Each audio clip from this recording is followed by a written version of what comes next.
Hey, come see us on tour. We'll be in Tempe, Arizona, Burbank, California, and we're going to be in Honolulu, January 11th. Go to jimmydore.com for a link for tickets. There's a new article in Newsweek by someone who went to the Democratic Convention. Now, you remember I went to the Democratic Convention, and it made me sick. But here, I want to read you a little bit from this article, and then we're going to bring in the author. She says, I raised millions for Democrats. At the DNC, I realized they're the party of the rich. I realized that quickly, too, when I walked in there. She says, initially, I was thrilled to attend this rite of passage for every political operative. But once there, wandering amidst the glitz and glam, imbibing the gloss and schmaltz of it all, I couldn't escape a sinking feeling. I felt submerged in a hollow chamber whose mottos were brat summer and joy, totally out of touch with regular everyday Americans and their pressing needs. Instead, the most elite people in the world chanted in unison that, quote, we're not going back. I found myself feeling disenchanted, lost, sad, and alone. At the DNC, I couldn't help but think about my family. Every time the elites chanted, we're not going back, what I heard was, we're not going back to the party your union family members used to vote for. At first, I naively thought the system was broken, but now I realize it isn't broken. It's doing what it was designed to do, which is to keep working class people from true representation. That is the point. That's a feature, not a bug. Here's the sad truth. The Democratic Party has lost its way entirely. They mostly speak to the college educated, the urban and affluent. In their language, their tone is condescending and paternalistic. So let me bring in the author of this, Evan Barker. She's a former Democratic campaign operative who has raised tens of millions of dollars for Democratic candidates and organizations. She recently announced she was leaving the Democratic Party. However, other Democrats embrace of elites and corporate interests while abandoning the working class. That's right. She also co-hosts the Rolling in the Deep State podcast. Please welcome for the first time to the show, Evan Barker. Hi, Evan. Hi, Jimmy. How's it going? It's going good. I had the same experience you had at the Democratic Convention. Now, I wish I had known you then. We could have hung out. I would love to have. I would have been a great interview right on the spot. But let me ask you, I went to the 2016 convention in Philadelphia. Now, half the convention hall was filled with Bernie Sanders voters, people who wanted to overthrow the establishment of the Democratic Party and return the party back to the workers. So it was exciting, and it gave me hope. There was none of that this time. So what did you expect going into the convention, and what did you find? Well, it was creepy, actually. I have been working in Democratic politics a long time, mostly in campaign fundraising, as you stated. I have raised U.S. House and Senate candidates tens of millions of dollars. Slowly over the years, I've become disillusioned just through my work, as you can probably imagine. And, I have never actually been to a convention before. I had, I've been working in politics a long time off and on, but I just never had the opportunity to go. I was hoping to go in 2020, but it was, as you know, it was moved to Zoom. But when I initially had signed up to volunteer, Joe Biden was still the nominee. And then as things progressed and he dropped out, and I think there was like a few weeks where like people weren't sure like what would happen, or maybe it wasn't a few weeks. It might have been just a couple of days. I was hoping that maybe it would be a contested convention where, like something that was reflective or representative of a true democracy. It's just so ironic to me that their whole battle cry this entire election season has been democracy is on the ballot, and then they turn around and just install somebody. So it was just creepy. It just bothered me. I had this sinking feeling. And when I went in, I actually did go in with an open mind. I was excited to go because, like I said, I've worked in Democratic politics a long time. I've done field campaigns. I've been just a senior communication strategist. I've done fundraising. I've done a lot of work, and I had always wanted to go. It's a rite of passage. And it just felt unbelievable to me that everyone was just going along with this and that there was no divergence in thought or critical thinking or anything. It's just like, this is what we're doing, go along with it or get out. So I actually ended up leaving early. I left before her acceptance speech. I went home a day early because I was just like, I don't care. I don't care to be here anymore. So so were you hanging around with a crowd of people? Were you talking with people? Were you asking them? Because I asked a few of the delegates and they just had talking point. I asked them, I said, does it bother you that they threw out 14 million votes and just installed her without any democracy happening? And they said, well, there was a process. They would just repeat the stuff you hear on MSNBC. Were you talking to people and what were they saying to you? I was. And a lot of people were just like, well, we did vote for Kamala. Like we voted for her to be Joe Biden's running mate. So, we were okay with this. And I'm like, yeah, but I mean, just because somebody is the vice president doesn't guarantee them 4 years. If that were the case, like Dick Cheney would have become the nominee, and like, it's just like, that's just not how it works, And so, yeah, it was a lot, even from people, and I'm not going to name names, but like people that I was surprised, that they weren't having the same feelings that I was. And so do you feel like there's a Bobby Kennedy makes the point that people who own 70% of the wealth in America voted for Joe Biden in 2020, and people who own 30% of the wealth voted for Donald Trump. So do you think that the Democratic Party is just completely run by the donor class now? Absolutely. And I think that it's the donor class. It's the fact that they don't really stick their necks out for unions anymore. I mean, everyone is so like completely flabbergasted that the Teamsters aren't going to endorse Kamala, but they don't remember a few years ago when like the Democrats actually voted to end the railroad strike. And so many people like weren't even, like squad members like weren't even speaking out when that happened or like, pointing that out, So, and it's not only policy. It's also, I'm originally from Kansas City. I'm from Missouri and Kansas. I've got family that are from the Ozarks and I live in the West Coast now. I live in San Francisco. And there is just a huge cultural divide that the Democratic Party does not understand, nor do I think they want to understand. I mean, I said this in the article. I've literally had liberals, and I can cuss on the show, right? Sure. I've seen you. Yeah, they've called where I'm from dumb fuckistan. That is like a common attitude. It's condescending. They don't understand why these communities in like the Rust Belt and the Ozarks in the middle of the country, that have been hollowed out by like neoliberal trade policies, right? Implemented by Ronald Reagan and then continued by Bill Clinton, that have shipped all of their jobs overseas. These like endless wars that were started by like the Bush regime that are being continued on, that then shipped all their children overseas to fight in these wars.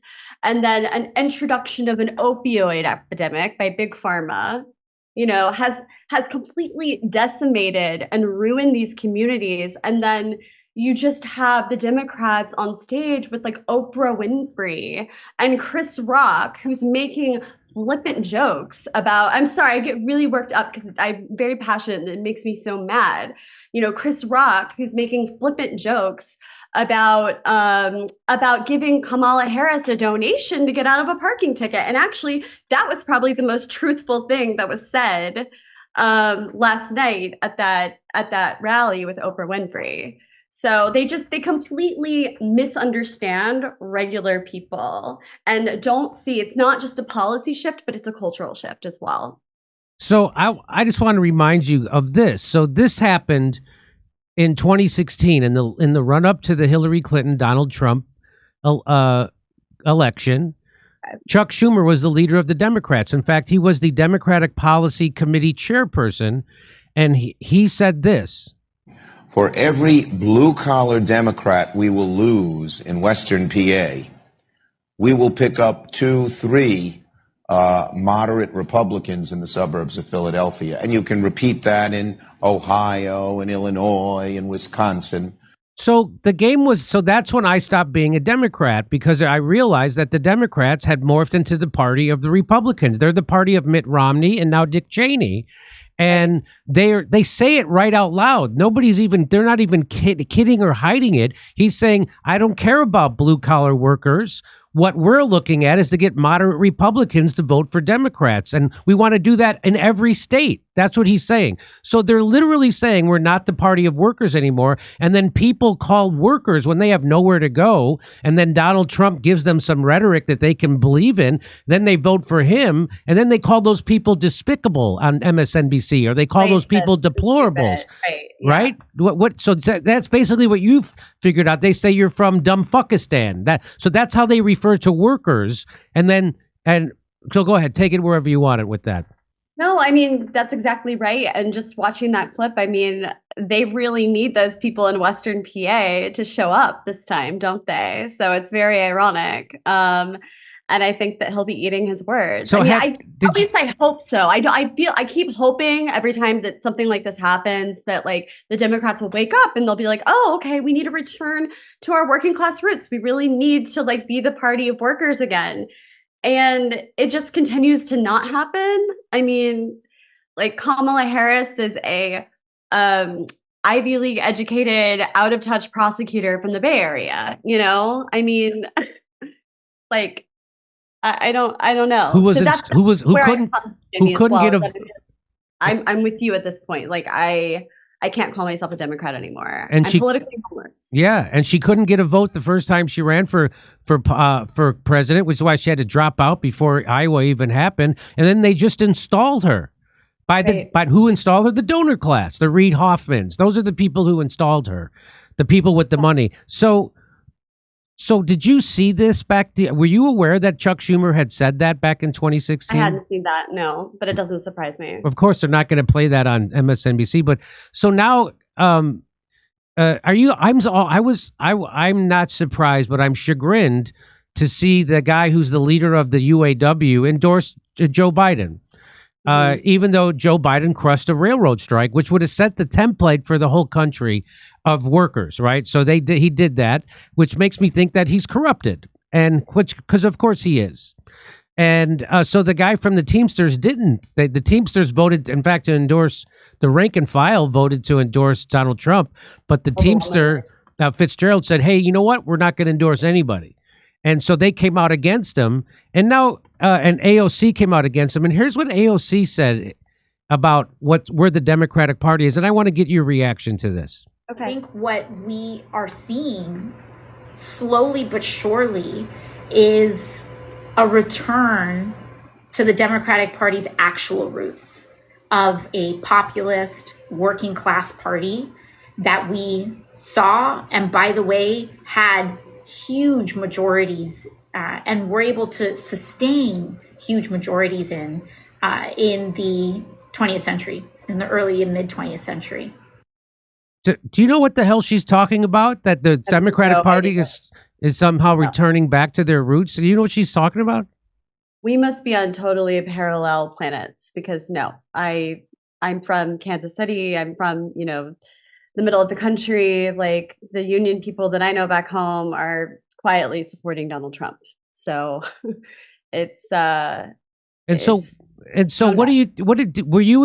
excited when AOC and people like Pramila Jayapal and Cory Bush and those types of people got elected because they were the squad and they were Justice Democrats and they weren't supposed to take corporate money, and they were going to be there to oppose the corporate Democrats. And it turns out that's the exact opposite. Including Bernie Sanders, what they are there to do is to take people like me and you who have this revolutionary energy and funnel it back inside an anti-worker, pro-war party. And so it gets squashed. As Shama Sawant said, the road for progressives inside the Democratic Party leads to a graveyard. And so now AOC, Jamal Bowman, all of them, they're completely in the pocket of big business, the war machine, and the corporate Democrats. They don't stand up for anything. They don't talk about the minimum wage anymore. They never mention Medicare for all. The things that they ran on, they won't even stand up for. Talk about identity politics. That's it. That's all they talk about, right? Yeah. Just like the right likes to just talk about the issues of social justice. So does the left. I mean, it's just like these culture war issues that are distracting. Well, it's like they'd like to talk about how we don't want America to look like Haiti, so we got to give. But they don't want to talk about how Haitian refugees got here because of our foreign policy and the fact that we keep cooing their governments and stealing their natural resources. Absolutely. Neither party. Go ahead. And I think either party. And I think part of it is just that, once these politicians get in, like they see the system beforehand, like that was my piece in it. Like what I used to do is I would lead candidates, oftentimes progressive candidates, like that's who I worked for. Mostly after 2018 was progressive candidates. And, I would lead them through this like horrible process known as call time, where you just like call donors all day long, 6 to 8 hours a day, and just beg them for money. And it is a soul crushing experience. And you can just see it on their faces once they realize what it takes to actually run for Congress. They realize immediately how like broken. I mean, and like I said in my article, it's not broken. Like it's designed to be this way, right? But just how rigged it is. But then once they get in, they get the seduction of power, they get close to power, the proximity of power, the pressure that they feel from the upper members of the party. They get rid of, the people that originally had helped them get there, and they replace them with more like establishment types people. And then they completely become co-opted. And that's part of the reason. I know a lot of people have been blaming AIPAC, and of course, there is a lot of outside money and influence, but that another reason that the squad has lost so much. And I know that I'm going to get in trouble for saying this from some of my progressive friends, but it's the truth. And I'm free now, and I can say this, and I love it.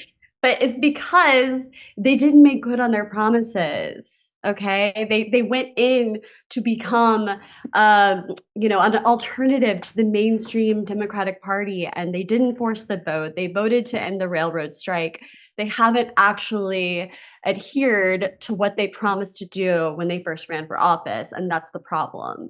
And so, when you see Bobby Kennedy at a Trump event, and he's talking about ending the Ukraine war, stopping our other wars, and investing that money back in America, and getting the corruption out of our FDA and CDC, fighting big agra, cleaning up our water supply and getting the poison out of our food supply, and fighting childhood obesity.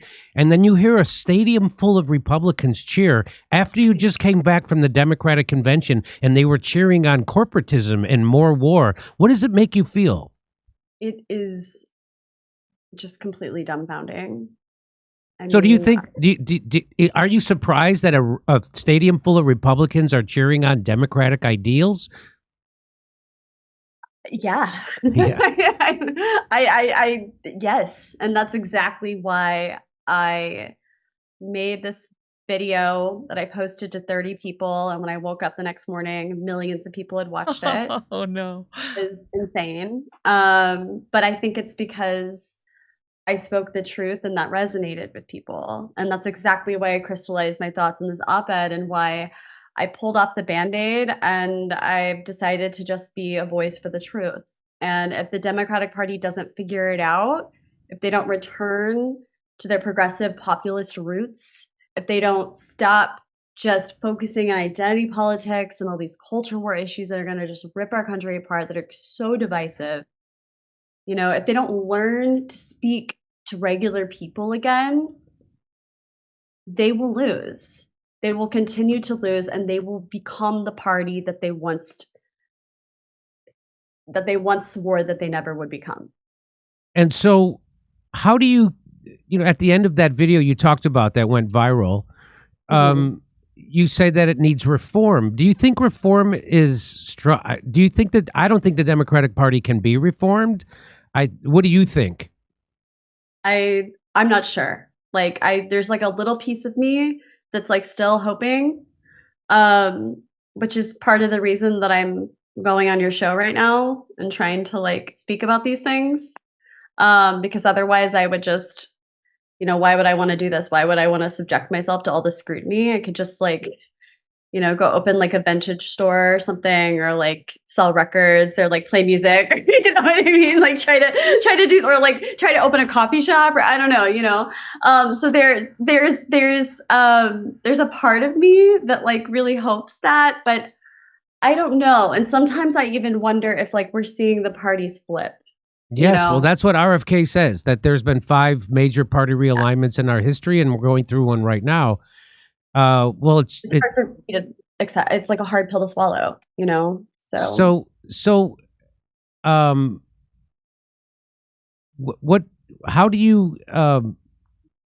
how do you deal with now? So, does it surprise you that I'm the only left-wing show that's inviting you on, but right-wing shows are inviting you on? What does that tell you, that no left? MSNBC isn't inviting you on, but Fox News isn't. Why do you think MSNBC and CNN don't want to hear from you, but Fox News does want to hear from you? Because this stuff is only convenient to talk about for them every couple of years. It's not convenient to talk about at this moment. They don't want the truth all the time. They just want it when it's politically convenient for them. Yeah. And so to me, what it tells me is that the people who are supposed to be on the left, what they no longer are. The Democrats are anti-worker, they're anti-Medicare for all, and they're pro-war, and they're pro-censorship. Those are hallmarks of authoritarian right wing and my own. But now the right wing are the people who are standing up against censorship. They're standing up for more war in Ukraine. They're standing. So it's the weirdest thing. So there is something happening, but a lot of people want to ignore it. And so that's what that tells me. It tells me that the Democrats and their media, the MSNBCs, they're not interested in what you have to say. They're not interested in what's going wrong because they want to pick up Republican voters in the suburbs. They don't care about workers. That's what that tells me. And their lives are comfortable and they're happy with perpetuating the status quo, Yeah. So. Does it bother you? Are people now calling you a right winger or a traitor, or what are they calling you? I've lost friends I've had for 10 plus years.